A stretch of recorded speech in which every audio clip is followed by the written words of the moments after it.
Hello YouTube, welcome to the final beta of Elite Dangerous version 3.9. Now I didn't get in a lot of playtime because of a couple of bugs that I came across. One of them's not so, well, neither of them are really show-stopping bugs. One's a minor annoyance and one is more of a major annoyance. But at any rate, this is more of a spit and polish release. It is the final beta, but it's only going to be around for 2 days, and then they're going to do another wipe, and then we will start in Gamma on Saturday.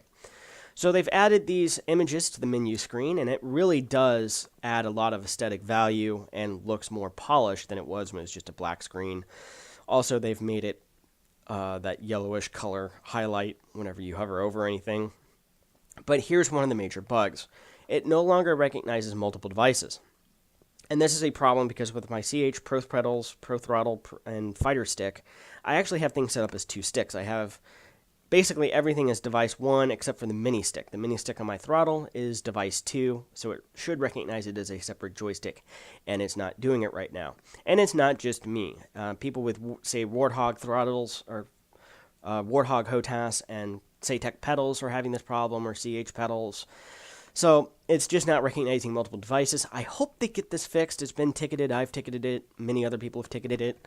So hopefully come Saturday they've got it fixed, if not sometime early next week, and I'm sure they will. But I was able to remap things around and get around that, so I do have my maneuvering thrusters mapped to a different four-way hat switch. In fact, I had an empty four-way hat switch, so I switched around targeting and maneuvering thrusters. And at any rate, I'm able to play the game. It's not an ideal circumstance, but for the early stages of the game, we're just running some cargo missions and maybe getting interdicted every once in a while, and then doing some trade runs to earn up income. Not that big of a deal, so even if they don't get this fixed by Saturday, I'll still be playing. Other improvements include just overall general enhancements to game performance. I was staying around 60 frames per second at almost all times, including no major frame drops in stations, as well as going in and out of Super Cruise and hyperspace. All of those transitions were very smooth. The only thing that I noticed that was subpar were when I saw a couple of commanders in Super Cruise, they were rubber banding pretty bad. So I don't know, if there's a problem their end, problem on my end, what have you, but it was something that I did notice. They've added in new missions, including branching missions, so missions where you basically have Stage 1, Stage 2, Stage 3. They've overhauled the unidentified signal sources to make them more an engaging and rewarding experience. They've introduced a permit system where certain star systems you'll have to have a permit in order to travel. In order to earn this permit, you will have to do things like be a beta backer or earn the permits through mission systems or earning significant high enough reputations. The reputation system is now implemented with the various factions and also the rank system, and you can be ranked now in combat as well as trade and exploration. And you start out being, well, harmless, penniless, and aimless, or as my parents would have called it, my early 20s. So, going through the checklist here, I do like having the checklist because it does confirm and make sure that everything is bound the way you think it is. Because I have done things before, like inadvertently mark inverse and axis, and right becomes left, left becomes right. And let me tell you something, that becomes an interesting experience in crashing into the station wall as you think you're moving right, and all of a sudden you're like, wait a minute, I'm not supposed to be going that direction. And before your brain figures out what happens, it's a boom, boom, crash. So there we see, harmless, penniless, and aimless. And then you can see what your overall faction ratings are with the three major factions, the Alliance, the Federation, and the Empire. And then below it, you can scroll down, and it will tell you what your ranking are with various sub-factions within that star system. Because each star system has several different factions. Some of them are pirates, some of them are corporations, some of them are local political parties or political groups, governmental groups. So that's going to be a big part of the game itself, is managing your reputation within those systems and those different factions and things of that nature. Also on that screen, you can scroll over now and see statistics, and you can see how much you've spent on fuel, repairs, things of that nature, as well as how much you've earned from cargo hauling, trading, bounties, how many kills you have, basically overall general statistics. And finally, there's another screen that shows you your finances, including things like ship repair states, as well as insurance replacement costs.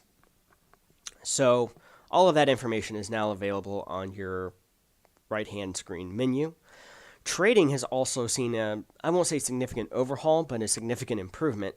Now in the Galaxy menu, you can purchase trade data for systems around wherever you are. And then when you go to the commodities menu, we won't see it here, but you can scroll over an item and it will tell you where they import that item from and or where they export that item to. So like I was at Opala last night, and it was at Romanco or whatever his state. And one of the items they had there was coffee, and it said, hey, this is sold at Ovid, which was going to be the next destination on my jump on my way out of the core systems. So I picked up some coffee. Now, this isn't going to tell you where the most profitable trade runs are, but if you need to do some trading in between missions, or just because you don't feel like doing mining or bounty hunting or anything else and want to earn some extra credits, you at least now will be able to earn credits, and the master traders will figure out where they can earn the most profit from. So that's going to be the difference between using the in-game trade tools and either out-of-game trade tools, or keeping your own and maintaining your own spreadsheets and things of that nature. One problem that I did notice is not necessarily in this video, but I did get interdicted quite a bit. I mean, one time it was ridiculous. I got interdicted 3 times on approach to somewhere, I think it was in Styx, and to the station, Seymour Station or something like that, and or Seymour platform, I don't remember. At any rate, I was interdicted 3 times on the way there, but I did pick up 6,000 credits and bounties, so, half a dozen of one, 6 of the other. But you can see a much more complete game, at least more polished game, more things to do. I know earlier in the week the sky was falling, there wasn't so many things to do, and I think this basically boils down to generations of players. Folks who are in their mid-30s and older, who grew up with computers in the 80s and throughout early to mid-1990s. A sandbox game like this, we had to use our imaginations when everything were just simply rendered polygons or 2D scrollers with 8-bit, 16, if you're lucky, 16-bit graphics later on. And as a result, a game like this, I've caught myself playing for an hour and a half, 2 hours, and not getting anything accomplished because I'm just too busy looking at the majestic beauty of the game, of the universe. I'm sure that'll wear off eventually, but the further I just keep going in, I can just sit there and watch the star for 15 minutes as, solar prominence and stuff like that get, or stellar coronal mass ejection, solar flares. To me, that's just amazing. The detailed beauty of this planet and space itself. I mean, it is the closest I'm ever going to get in my lifetime to going out and venturing forth into outer space. So I enjoy those aspects of the game immensely, but more importantly, I don't need somebody else dictating a story in order to have fun. And I think that's going to be what it is for a lot of people, that they're used to having a storyline dictated to them. You play through it, you have your objectives, and in a game like this, the objectives are whatever you set them to be. And those who just, don't find that fun or not their cup of tea, I think that they're going to be very disappointed in the game.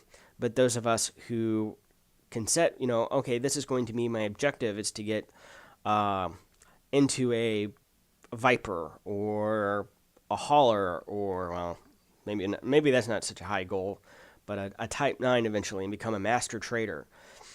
You're going to have to set your own goals in this game and dictate your own path, because this isn't your essential character in some great space operatic adventure where you're a special little snowflake and the universe revolves around you in the story. Nope, you're just another commander out there in the darkness of coldness of space. And, that's not going to appeal to some people. And I get that, but hey, it's going to be a fun and exciting ride. So I'm going to go ahead and probably exit out this video. I'm going to have probably a significant amount of time to play this weekend, because for those of you who don't know, I am in St. Louis and we're awaiting an announcement one of these days. I'm almost to the point I wish they'd just get it over with, of the whole Michael Brown, Darren Wilson grand jury thing, and scuttlebutt in the legal community says it's going to be no true bill or no indictment, and there's likely to be riots in parts of the city. Now, where I am, I doubt anything is going to happen, but we are about a mile and a half from one of the recommended protest locations. And we don't live in a municipality, we live in unincorporated St. Louis County. So if all the county cops are in North County or other parts of the county dealing with rioters and protesters and things like that, there's not going to be like a local police force like the city of Baldwin or Manchester, De Pere, or Town and... I don't know if Town and Country actually has it. Nope, they're part of the county police. So one of those local, it could be one of those things given the circumstances. City of Manchester, De Pere would respond to a call, but I have noticed a couple of strange vehicles in the neighborhood recording houses at like 1:30 in the morning, and have called the cops on them. But that kind of raises my eyebrow a little bit. Don't think anything will happen, but this is one of those situations you never know.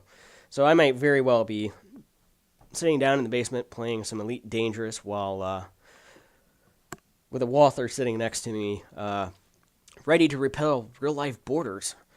Hopefully it doesn't come to that. Well, I will see you back here in a couple of days for a video over Gamma and the other misadventures into Elite Dangerous, as well as Star Citizen. I probably won't be doing too much Star Citizen content until version 1.0 is released. Thank you very much, and see you next time.